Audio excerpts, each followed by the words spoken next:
Ça veut dire que toute adoration au vrai Dieu déclenche une manifestation du vrai Dieu. Tu peux reconnaître le vrai du faux parce que les idoles, ils ont une bouche, la Bible dit, mais ne parlent pas. Ils ont des yeux et ne voient pas. Ils ont des mains et ne touchent pas.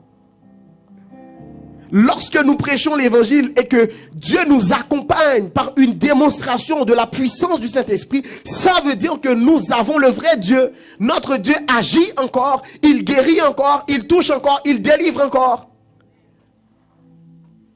Vous savez ce qui est bon avec le vrai christianisme, ça veut dire, lorsque nous sommes vraiment en Jésus-Christ, c'est que nous ne faisons pas que dire des mots. Jésus dit, mes paroles sont esprit et vie.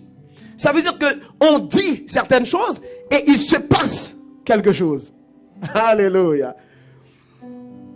Alléluia. J'ai tellement de témoignages qui montent dans mon cœur. Il y a cette femme qui était venue à l'église il n'y a pas longtemps, puis sa situation, elle expliquait sa situation. Puis lorsqu'on a prié pour elle, dans sa situation, elle était ici présente. Et je me tenais ici. Lorsqu'on a prié pour elle, la puissance de Dieu est descendue sur elle. Écoutez bien ceci. Et pendant qu'elle était en train d'être touchée par la puissance de Dieu, être libérée, à ce moment même, je disais, Seigneur, envoie un ange dans sa maison.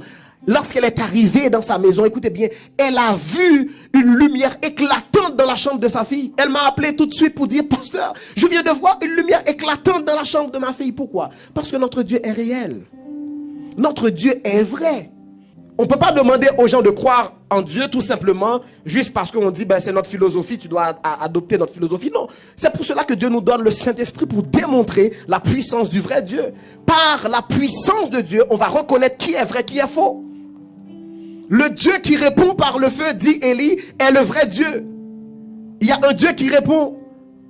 C'est pour cela que lorsque nous adorons Dieu, la Bible dit, pendant qu'au moment qu'ils ont commencé à adorer l'Éternel, l'Éternel plaça des embûches dans le camp de l'ennemi.